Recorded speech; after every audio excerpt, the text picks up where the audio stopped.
Hello everyone and welcome to the quarterly webinars from Venza. My name is April Rossier. I'm the Director of Customer Success here. Some of you have heard my voice before, some of you have met me via email, but thank you so much for attending. We try and do these once a quarter to fulfill some value for you all in the realm of security, information security. Sometimes it's on topics like the payment card industry or personally identifiable information or the general data protection regulation coming out of Europe. And so today it is all about security risk to PCI compliance. I am proud to present this webinar. I will introduce our speaker in just a moment. I'll go through some brief housekeeping things.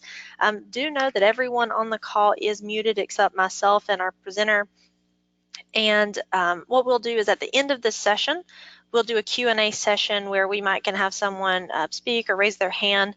But do know that on your webinar navigational tools, you should see a questions box.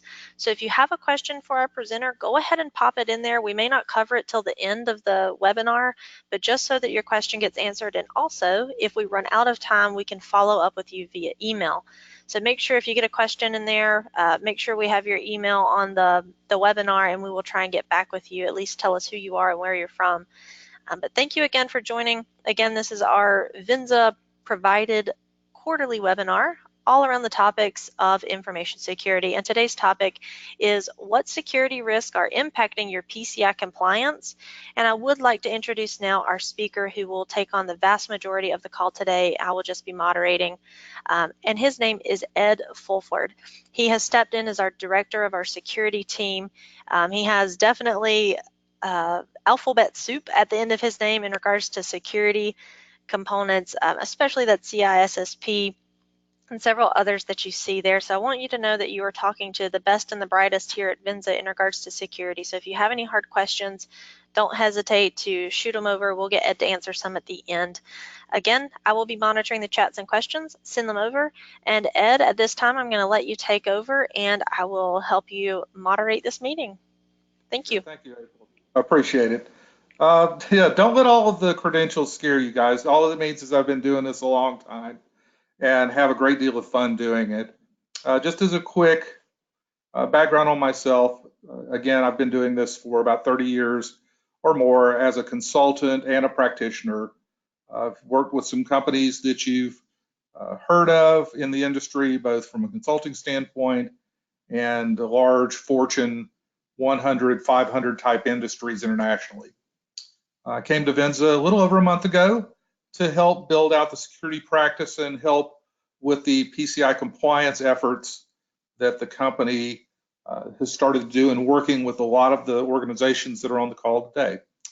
So wanted to take some time and just go over some of the security risks that I have seen in my time working in PCI. I've been in PCI in particular about 15 years. I was the Chief Information Security Officer for a payment processor that had a major breach, and have also done this as a qualified security assessor for one of the large firms that does that, as well as consultant. So if we go to the next slide, April. So again, the topics today are the top 10 things that we see as PCI compliance risk to avoid. You've probably heard about many of them, but we want to go through them and talk about why they are important, especially as PCI is beginning a real sea change in how it looks to compliance and scoping assessments.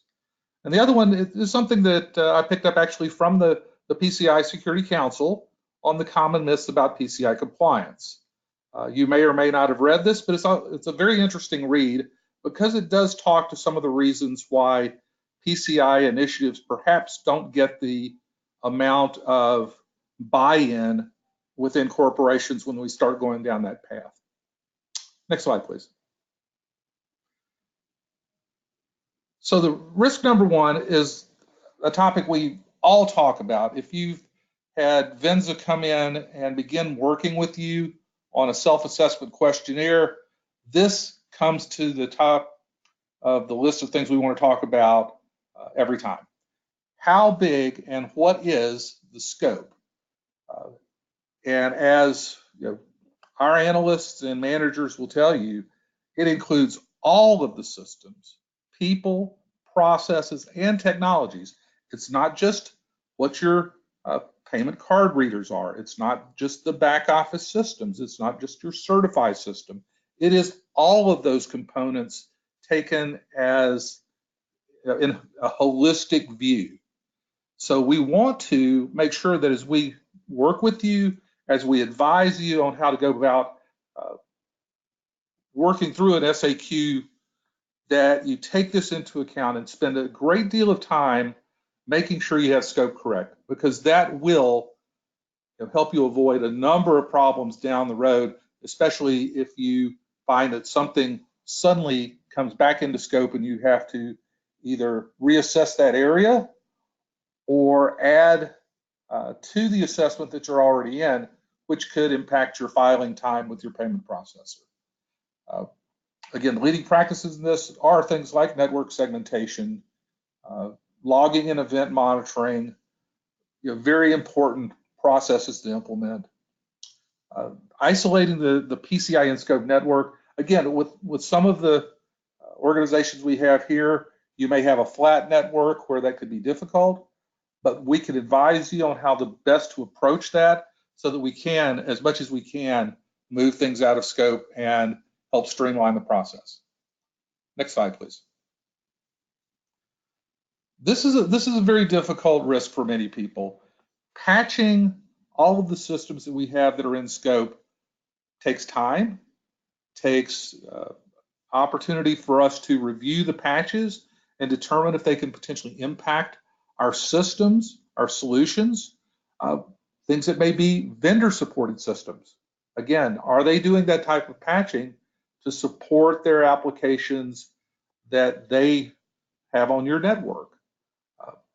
This is something that as we go through and assist you, we can assist you with things like internal vulnerability scans. We'll help you identify what type of patches need to be implemented. We can help you do some analysis on would these types of patches, based on your operating system environment, revisions of applications and the like, actually do you more harm than good were you to implement them. For example, if you have a system that is older than a couple of years, it may not be a good thing to immediately patch that system unless you're planning to go to the next revision of the application.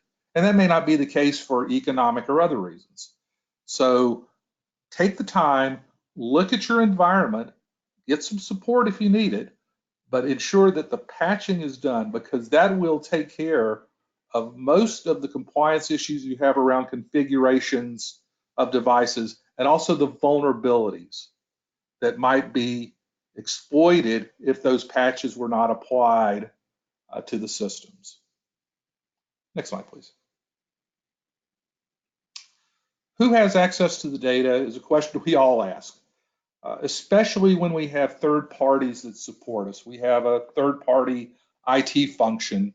We have an application vendor that provides our bar systems or our back office systems and get in from time to time to do support. We need to look at those in the context of not only what type of information is there, as much as possible, we've been trying to remove PCI information from there, but there are times we can't remove it all. And if that's the case, that it's properly stored and accessed.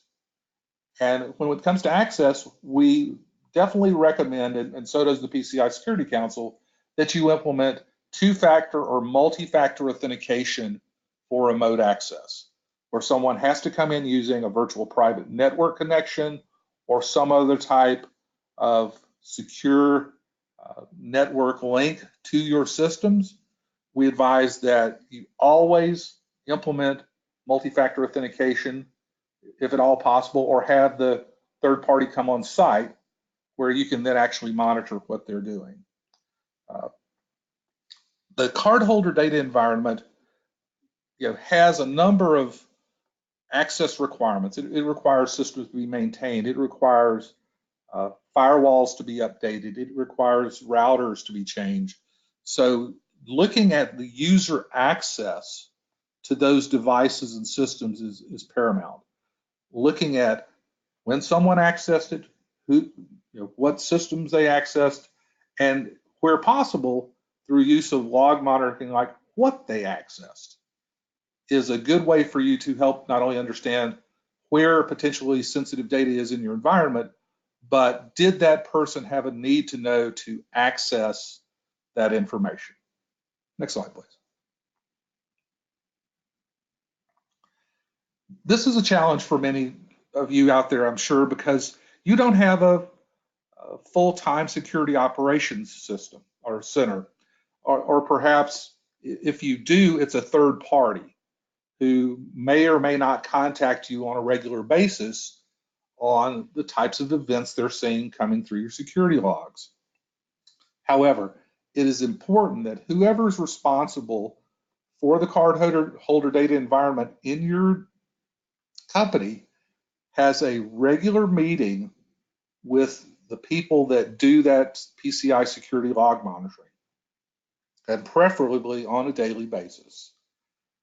As I say there, logs are worthless unless you have a process to review them. At that point, if you're not reviewing them, they're essentially just taking up space on your systems and potentially causing performance or reliability issues if the logs get to be too large in size.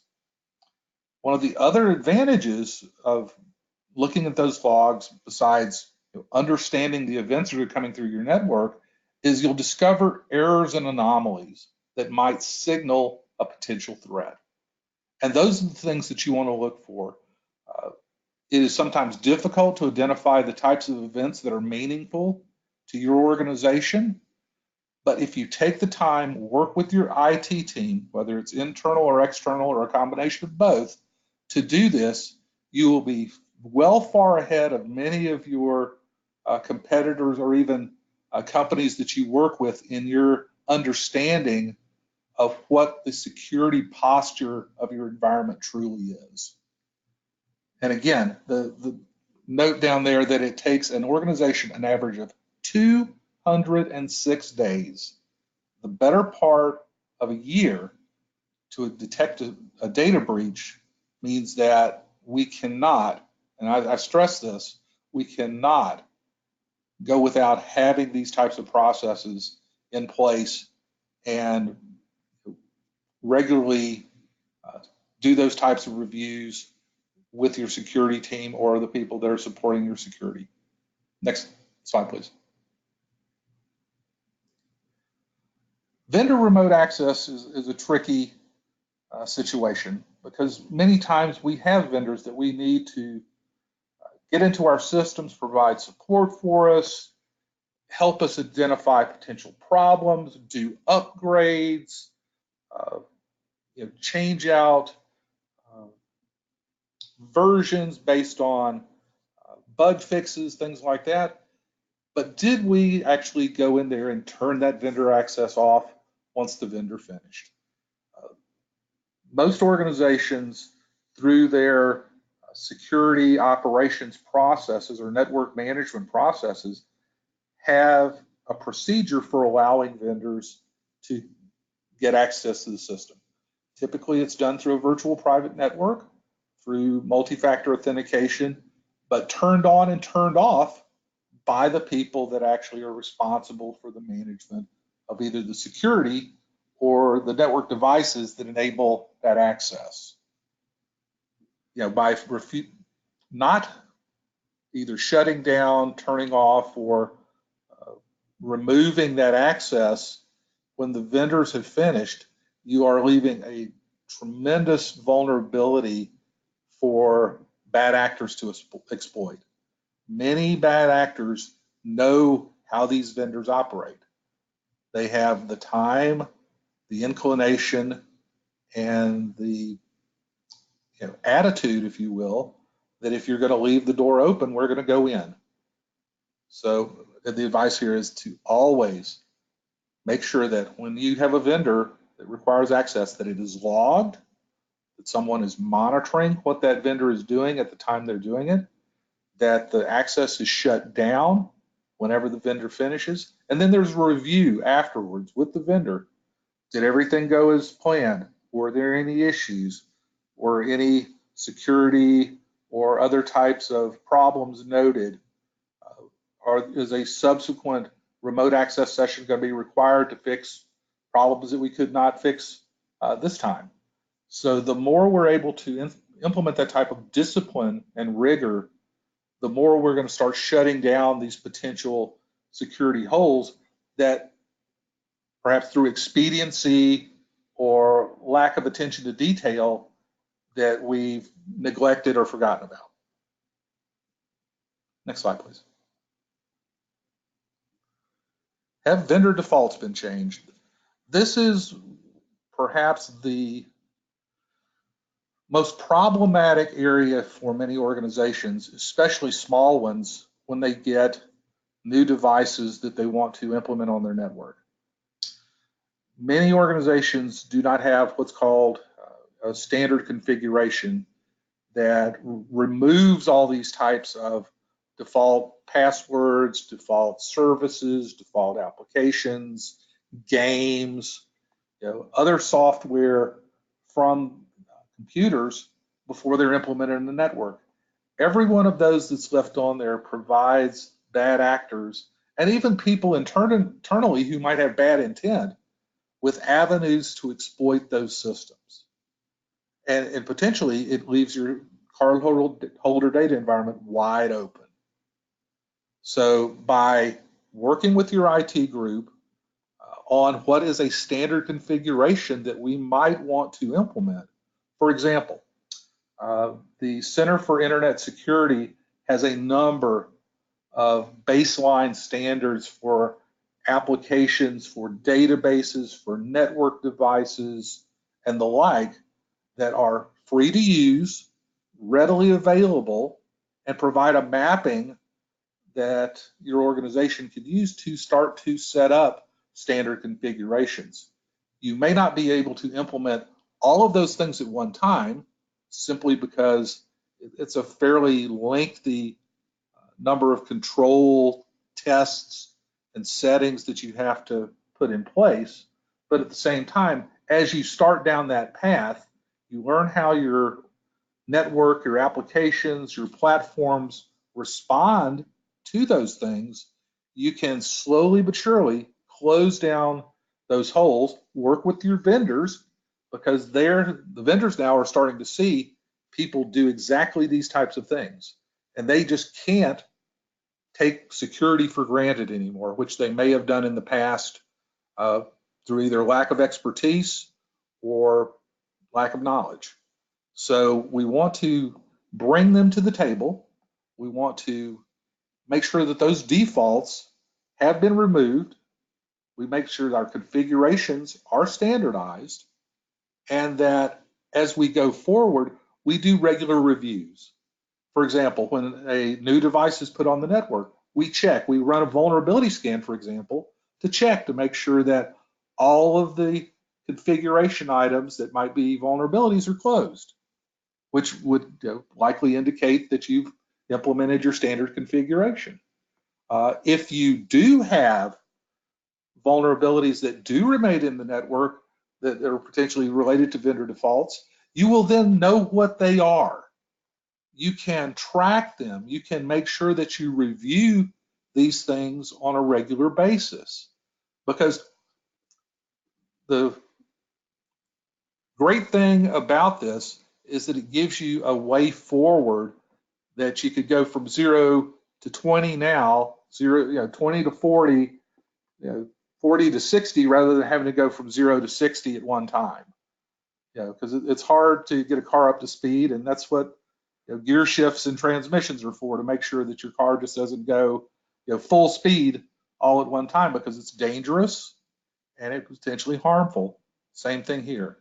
If you make all these changes at one time, while it may enhance your security, it may actually denigrate the operations of your network or your applications because they perhaps are not ready for it.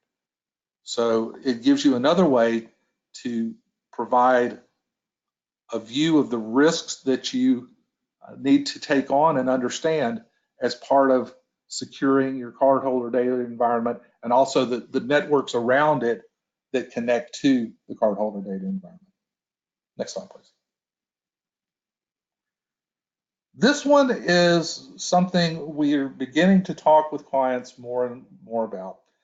I'm sure a number of you have heard about point-to-point encryption, and that it is going to be a great thing for the cardholder data environments in many of your organizations once it's implemented, or once you've been able to purchase it and start to integrate it into your environments. Well, remember too that you can't just purchase point-to-point encryption devices, implement them, and take everything out of scope. And in fact, nor would you want to. First and foremost, the point-to-point encryption has to be certified. You can't just buy the devices now and put them in place and think you can remove these from your scope. You're still going to have to go and do the security reviews, the security tests, the security remediation on all the rest of the environment. It's only as those types of solutions become certified and you can segregate your network, make sure all your configurations are up to date and managed, have standard processes for vulnerability scanning and penetration testing of your environment, make sure all your policies and practices are correct, looking at the third parties whose networks connect to yours. So all those things will flavor how scope is managed over the next few years. And you still need to take those things into account. You just can't assume that one solution is going to be a panacea for all of your PCI compliance work. It has to be a unified approach looking at the entirety of your network, the entirety of those devices that support the PCI, the people, the processes, the technologies, and the policies and practices. All of those things still have to be taken into account as you're doing these assessments. And we can advise you, if we work with you now on your SAQ preparation or reviewing the remediation work that you're doing, we can certainly advise you on that, but we're not going to spend a whole bunch of time trying to drive scope down simply for the time of driving scope down. It's going to still be a holistic view and a risk-based approach that we provide during our discussions in support of your PCI compliance. Next slide, please. Again, this one goes back to access. If we know where PCI data is accessed, we should be able to find out where it's stored. But this, again, is problematic because people sometimes don't realize where they're storing PCI data. We still have found clients that get PCI information through emails. We have clients that still have a fax machine and get information there. We have clients that have groups that look at potential credit card fraud and may capture PCI information, put it in a worksheet, put it on a SharePoint or some other type of collaborative workspace. They actually have it in files in a cabinet in the back of the office. So we need to look at that, again, across the enterprise from a holistic standpoint and begin to start to pare away those places where we keep cardholder data, but we do it only for the time it's required for us to use that data for the business purpose it was intended. Once we can get through that, we start paring down and removing those storage areas and the types of storage that we use. Again, this is part of the whole idea of point-to-point encryption and other types of tokenization activities that are going on, that as we are able to get closer and closer to the actual card user where the data is encrypted or tokenized, that takes everything downstream of it potentially out of scope. So that's the way we ask you to begin looking at this. How close to that card holder do we actually touch the data at all? And the further back you can actually demonstrate through your data flow diagrams and your process reviews, the more effective your scoping is going to be, the more indeed comprehensive it's going to be, but ultimately the easier to manage it's going to be, because you will then know where that data is stored and be able to demonstrate it, and then be able to develop plans for data retention so that that data is removed when it's no longer used, and the places that you then actually have to use PCI data become less and less, thus limiting your risk. Next slide, please. This is one that's not as big of a problem as it used to be. As we've moved toward broader use of chips in our credit cards, we're no longer having to store the magnetic stripe information or the authentication information once a card transaction is sent off for approval and then that approval is received back. So as we say here, just remember that if you have to take magstripe information, that you keep that information only for the time that the transaction is being authorized and authenticated. Any time past that is not in compliance with the PCI requirements, and certainly is, as we talked about previously, data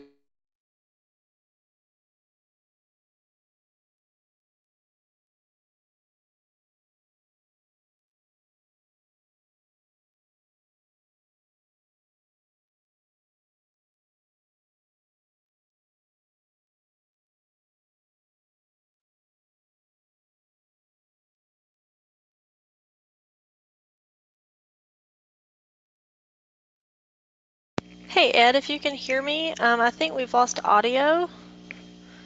See a few folks commenting on it. If anyone is there in the chat box, do you mind letting me know if you can hear me? This is April from Venza. Okay, perfect, thanks. So Ed, it sounds like they can hear me. It looks like we may have lost your audio. If you don't mind dialing back in. Guys, this would be a great time if anyone joined after the minute mark. We got started pretty promptly. While we're waiting on Ed's voice again, don't forget where a lot of folks are letting me know that they can hear me. I greatly appreciate that. That is a questions box. We will have a Q&A session at the end of this that we would love your questions. Even if we don't get to all of them, we can certainly follow back up with you. I'm still waiting to hear Ed's voice. Ed, if and when you get audio again, let us know. If we are not able to reconnect with Ed, what we will do is we will again publish this recording for you and have a nice follow-up via email. Welcome to the world of technology, right? It always seems like it messes up when we need it the most. And so we will give Ed just 30 seconds to a minute more to see if we can get him back on board.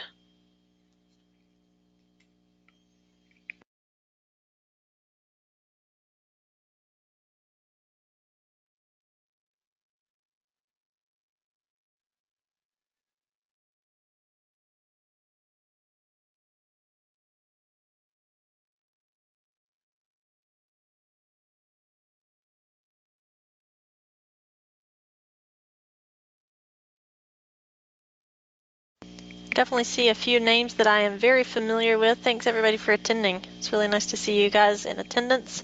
Those of you that I've not met personally, thanks so much for joining as well.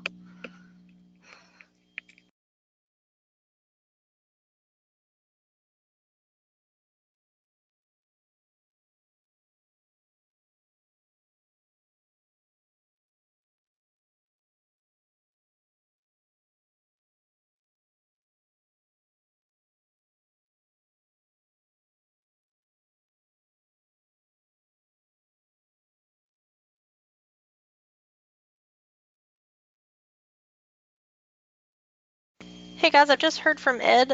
His device did kick him out. He is happily joining back in. He'll be back in just a moment, so if you guys needed to check an email really quick, this would be a good time. He should be back on in just a moment or two, but thank you so much for your attention and patience.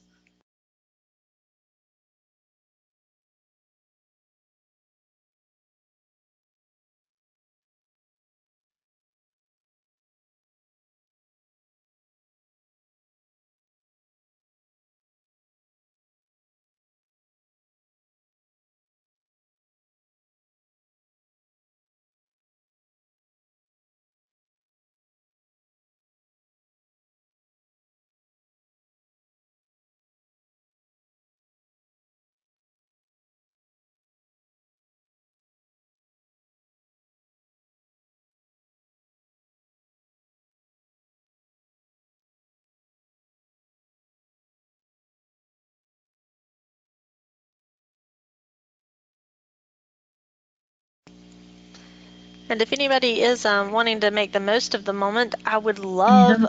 next webinar topics sent in via the questions box. Ed, we do hear you loud and strong, so we're going to kick right back off on this Risk 9. Ed, if you want to pick up where you left off. Thanks. Thank you. I am so sorry about that, folks. I was sitting here and my computer decided it was going to take a holiday. So again, with the PCI authentication information, it is against the requirements for us to store that any longer than is required for the actual authorization authentication of the PCI transactions. And that's why tokenization and encryption have become such an important part of PCI compliance. If you do use tokenization in your PCI processes now, certainly that's a really good thing. I would imagine that your payment processor uses a PCI token vault for you to get stored tokens if you do need to review previous credit card transactions. But again, to follow the guidelines explicitly, we should not be storing any PCI authentication data, especially from those types of cards where you still have to use the magnetic stripe to get the payment and transaction data to complete the card use. Next slide, please.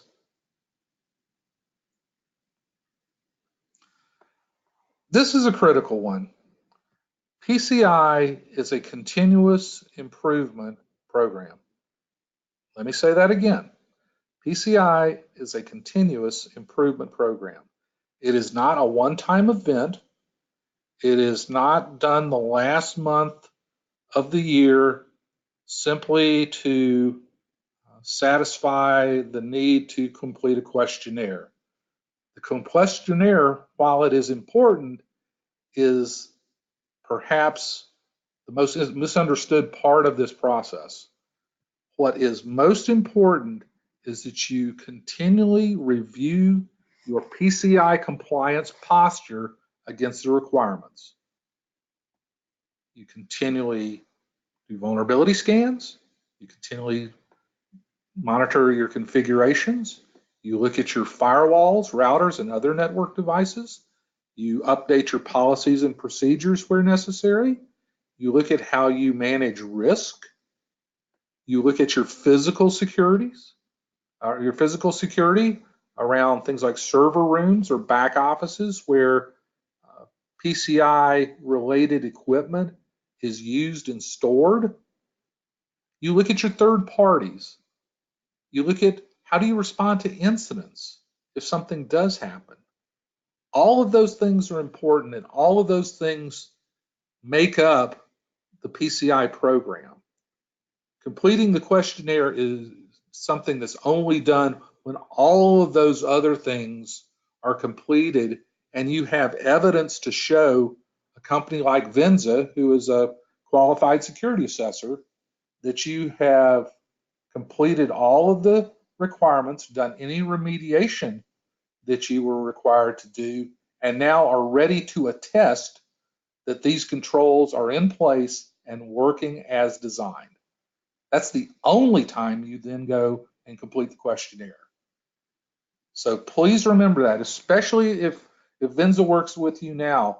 One of the things that we want to do is make this process predictable so that you know what your requirements are, when you need to remediate any issues by, and when that filing date is.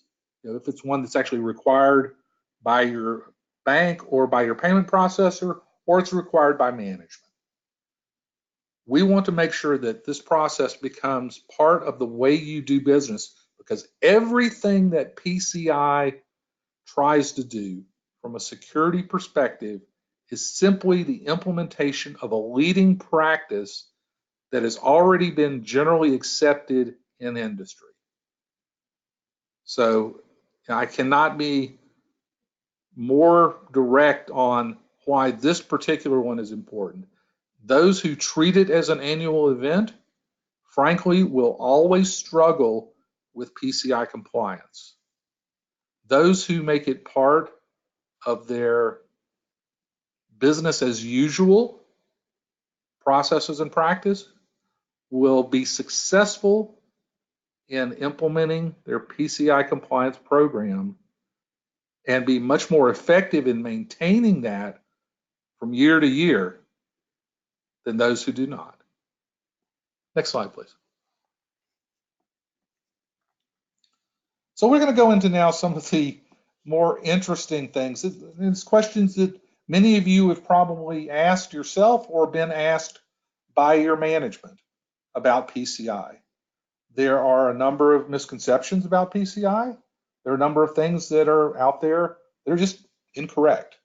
And I want to try to kind of change some of that for you, or at least give you an opportunity now to build on some of the knowledge that you have so that you can go back and answer questions from your business partners. Say you're part of a hotel group and some of the other properties, actually are doing independent assessments. There may be things that you want to share across the piece that will make it easier for all of you. So next slide, please. This one is very important. One vendor and one product will not make you compliant.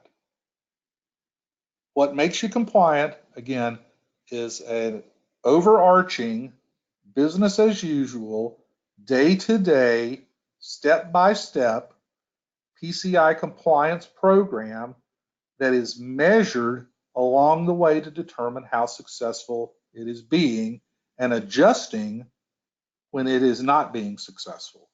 Taking a step back and looking at the things we need to update, change, modify, fix, stop doing, start doing, etc., that will make the program successful. There are many vendors out there that will tout, yes, you buy my log monitoring system, you'll be compliant. Well, no, you buy my policies and procedures, you'll be compliant. You implement my server room cameras and lock system, you'll be compliant. All of those things taken in total may make part of your program compliance, but they will not ensure that your program overall will be compliant. Next slide, please. Outsourcing card processing to a credit card processor or other entity will not make you compliant, for the simple reason is it's your data. It's from your clients. You're responsible for managing that information and ensuring the processor does what they are required to do. So one of the things you need to look at are the contracts that you have with these processors. Are they required to be PCI compliant? Will they provide you with evidence that they are PCI compliant? Will they provide you with information about how, where, and who accesses your data on their systems and networks? Those things are incredibly important for you to remember, is that even by implementing something like a point-to-point credit card transaction system, you still have someone who has a credit card at the front end, and you have a payment processor on the back end. And unless those systems are certified, that entire network chain is still considered in scope for PCI, regardless of who runs it or who owns it, because it is still, as I said, your data. And that's the way we need to look at this. Our data is important to us, and we need to make sure that those people who manage, process, store, and transmit that data are compliant, because they are doing it on our behalf and are contractually obligated to put those controls in place. Next slide, please. And PCI is often seen as an IT project because most of the systems are IT. However, most of the things that actually interact with those IT systems are people and processes. So we need to make sure that this is a multidisciplinary approach to compliance. Every part of the organization, whether it's accounting, operations, housekeeping, front desk, whatever it might be, everyone is involved in PCI compliance. Everyone has a responsibility. And we need to take all of that input as we're developing and maintaining our PCI program. IT certainly carries a large part of this, because they have the responsibility to keep those systems compliant. But if the processes and practices are not compliant, that an employee can bring in a card skimmer and behind the desk skim a credit card into their iPhone, or you're putting authorization forms in a file cabinet that have PCI information, but you're not locking them up, or you're having people send emails to your sales or marketing teams with PCI information, and they're forwarding those messages to others so that they can set up a catering event or whatever it might be. Those things are violating the specifics of compliance that, in fact, IT really has very little to do with, other than perhaps protecting things like an email server. So remember, this is a multidisciplinary project where IT is going to be one of the partners, but certainly it's going to require everyone's participation. Next slide, please. And this is one of the largest fallacies out there. PCI compliance does not mean secure. Secure means that you have completely eliminated vulnerabilities, threats, and the potential to exploit those vulnerabilities and threats from your environment, and no one has an opportunity to even attempt to do so. Well, we know that as long as people are involved, we're never going to be truly secure. And PCI, for all the security controls it has in there, will make you more secure, but it will not make you totally secure. There's always risk that we have to take into account. So what we need to do as part of this is regularly assess how we manage the security controls inside of our environment. PCI is certainly a big part of it, and has a lot of the leading security practices that you should implement, like configuration management, like firewall management, like vulnerability scanning, like penetration testing. But at the same time, you have to realize that PCI is a continuous improvement process. You can't just sign a PCI self-assessment questionnaire and go to your management and tell them secure. For the simple reason is that ink might not even be dry on that SAQ, and one of your network engineers goes in and puts a rule in your firewall that lets any connection from anywhere attach to your network. Suddenly, you're no longer even compliant, much less secure. So remember, the continuous improvement nature of this is what makes you more secure. All PCI compliance does is provide you a roadmap of leading practices to include in your security systems and management processes.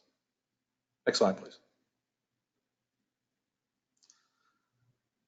This is one I probably would get a lot of argument from this group, that PCI is unreasonable and it requires too much. I ask you this. If someone told you that you could get more clients by doing things on a day-to-day basis that are small in and of themselves, but overall are a completely radical way of thinking about doing what you do, you would probably take a look at it and say, you know, we may want to implement a lot of this in our environment. That's what PCI is. It gives you a roadmap to implement a more secure, more compliant, at least to the PCI guidelines, environment. The PCI requirements do give you the ability to, in some cases, put in controls that are not necessarily directly in what it would be total compliance of the general guidelines. Those are called compensating controls. Those are things where, for example, you have a software package that will not let you completely reconfigure your Windows server to be compliant with PCI. There may be things then you can do. For example, you may be able to do additional vulnerability scanning. You may be able to do additional log monitoring, event management, or finding specific types of events on that particular Windows server that are important that you want to review more because you understand that there is a risk that might be there because you can't completely make the Windows server compliant. So from a reasonability perspective, that's not unreasonable at all to say, you have ways to enhance what you do, even if you can't be completely compliant with the wording of the regulations or the requirements themselves. But it will give you the opportunity to, again, make small improvements that over time will have a big impact on your environment. And in many ways, that is a radical way of thinking to people. They want kind of an all or nothing.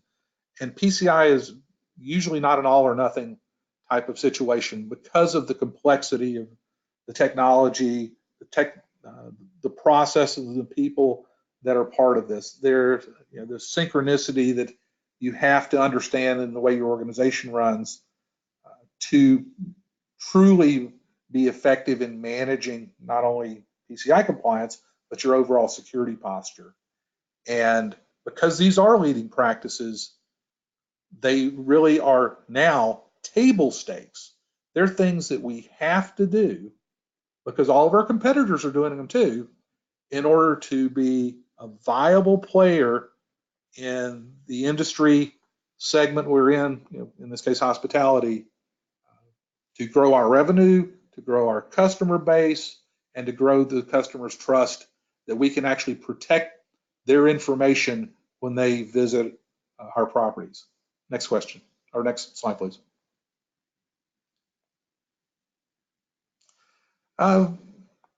This is a myth because if you are doing a self-assessment questionnaire, you are not required to hire a qualified security assessor. Qualified security assessors usually only work with organizations that may be required by their payment processor or their bank to actually use a QSA, or they generate transaction volumes that are based on the payment card brands actually mandate they have what's called a report on compliance, which is a enterprise-wide overarching security assessment that's extremely detailed. So what this really says, though, is that it is to your advantage, especially if you find yourself as a larger merchant, and for those of you that don't know the merchant sizes, I kind of won't go into that here, but you can look them up on the Visa or MasterCard websites. If you generate more than 1 million transactions a year across your properties, it may well be to your advantage to get the advice of a QSA to help you with scoping, to help you with potentially compensating controls. They can review what you provided them as compensating controls, look at any risk assessments you might have done, say, we have a technology that we know is going to be end of support or end of life coming up. We can't decommission it or remove it from our environment, so we know we have a risk. A QSA may actually be able to help you with that and provide input that you can then share with your bank or payment processor to have them either give you more time to complete those things or to let you submit that report as compliant based on the project plan that you give them to remediate those activities in the future. So there are a lot of advantages to using a QSA, but you don't have to have one. You can do this yourself and have your senior management sign off on the attestation that the controls are in place, and that's perfectly acceptable. And for the large majority of the people that are required to be PCI compliant, that's exactly what they do. They do it themselves and have the senior management sign off on these things. Next myth, please. Again, this one, it's this is a tough one because it is anything above 1, 1 and above, you have to file a self-assessment questionnaire. It may seem a little draconian, but also you may be a partner of a larger company. Your network may be attached to someone else, or you may have someone else's network who takes credit cards attached to yours. And if someone were to breach their network or to breach your network, the impacts to other parties could be severe and significant and cause not only you, but also them to suffer fines, penalties, legal costs, forensic costs, and other things that you really that would ultimately hurt your business. In many cases, if customers and companies have breaches, many of them are put out of business as a result. And you do not want something to happen where you were attached to a company, small company that only took 1 or 2 credit card transactions, did not complete an SAQ, and suddenly you were breached because of that connection. So just remember that those types of third parties, the people that you work with, even if they are smaller than you and don't take very many credit cards, they need to be able to attest to you as their partner that they are going through the same types of security control assessments that you are. Next slide, please. Yeah. And this one I actually referenced a little bit earlier. If you've completed an SAQ, you are compliant for the time that that SAQ is submitted, period. Anything that happens after that, the date on that SAQ, you are in your next assessment cycle and are no longer compliant. Once you've submitted an SAQ, you're compliant for the time that SAQ is submitted to your bank, but the next day you are on your next compliance cycle and you have to be able to demonstrate compliance. And as it says here, if you look at the second bullet there, after that moment, after that SAQ submitted with the appropriate documentation, only post-breach forensic analysis can prove PCI compliance prior to the next SAQ. So again, tell your management, once we've submitted the SAQ, we're back in our continuous improvement cycle. And that's how we need to start looking at this and having management then start building in budgets, staffing, and the like, so that we can maintain that PCI compliance over the time until the SAQ is submitted. Next slide, please. And PCI, in fact, does not make you store a cardholder data. It discourages you from doing so, and many of the regulations about data management are actually saying you only store it for the time it's actually needed as a business purpose. And if you do store it, you maintain it in either a tokenized or encrypted way that cannot be used by a third party to come and get the data and actually be able to find a credit card number out of it. With strong encryption and tokenization is very, very difficult for the average bad actor to get anything of value out of that information. So, but remember, if you do store data, make sure that it's segregated from the rest of your network.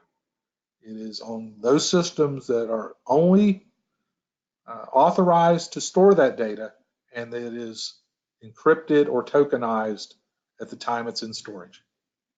And the same when it's transmitted. It is tokenized or encrypted in transmission. Next slide, please. PCI is hard, but it's not too hard. If PCI was easy, people would actually try to slough it off. Say, oh, well, it's so easy, anybody can do it. Well, that's not the case. Again, it's a continuous improvement process based on leading security practices that are generally accepted by industry experts. And those security requirements will help you be compliant, and they will help you be more secure. But they need to be done consistently. That's the hard part, is the consistency of application, not the requirements themselves. And we need to build those into the way that we work so that it is a much more effective, straightforward, streamlined, measured process that you can demonstrate from one day to the next that you are compliant, and you're also moving toward any compliance challenges you may see in the future, whether it's new technology, it's a new property that's being purchased, it's a merger with another organization. Those things will make PCI still challenging, but not too hard. I believe that is the last slide. And That is correct. I'm sorry my computer went out, because we would have had more time for questions, but I've got time if everyone else does. So. Absolutely, Ed. I was going to offer the same thing. I'm willing to stay on another 10, 15 minutes. We do have a question in, so I just vote we get cracking, and those that can stay on, great. And so thank you everyone for attending. Don't forget, there will be a recording of this session. It will go to you and anyone who missed the webinar. It'll also be posted on our website. But our very first question comes from Daniel. It says, when having to store credit card info for tax exempt purposes, is going over it with a Sharpie okay? What I would suggest is that if you're going to have PCI on paper, that you simply, what's normally allowed by the PCI regulations is you can keep the first 6 and the last 4 of that information for analysis, fraud detection, things like that. So if it's a permanent marker and you cannot read through it, then yeah, I would say you're fine. But I would also say be very, very careful when you do that, and make sure that people do that consistently. That becomes one of the challenges, is do people do that consistently? Is it a standard practice, and is it reviewed by someone not in that particular department to say, hey, it looks like we can see this information, so we need to look at some other way of doing it, or we need to find some other way to store this data for the length of time that we actually need to keep it. And that's the other part too. Make sure you have a data retention timeline on this so that you go back through this information regularly and either shred it or otherwise dispose of it so that it can't be reused. Absolutely. Thanks, Ed. And similar question, how long can I keep it on file after I've submitted the tax-exempt paperwork to the state? That is up to your organization. Your organization needs to decide what their data retention policy is. If you go to the PCI requirements, they will require, mandate that the organization sets up a very specific schedule for retaining data. It may be for tax purposes, it may be for filing of financial reports, it may be for contractual reasons, it may be for industry or other regulatory reasons, but each organization is likely to have a very specific set of data retention requirements. So my suggestion is go back to your accounting and finance people, go back to your IT data management people, and talk to them about what are the things that we need to do. Go back to your contracts folks. How long are we required to keep these things in our contract, and then build a matrix of that and then provide it to the organization that actually are doing these data management functions so that they know that, hey, if I've got a file cabinet and it keeps all my authorization forms or my tax forms, I have to go back through these and delete them every, whatever it is, 5, 7, 10. It'll probably be different for each company depending on the state they're in, depending on if they have any international properties, things like that. So that's my advice. Wonderful. Thanks, Ed, and thanks, Daniel, for submitting those. Does anyone else on the call have any questions? Well, again, if you want to raise your hand in the chat box, we can definitely turn your audio on, or you can use the question box that everyone's been using. That's a nice way to track questions in case we run out of time. But any other questions?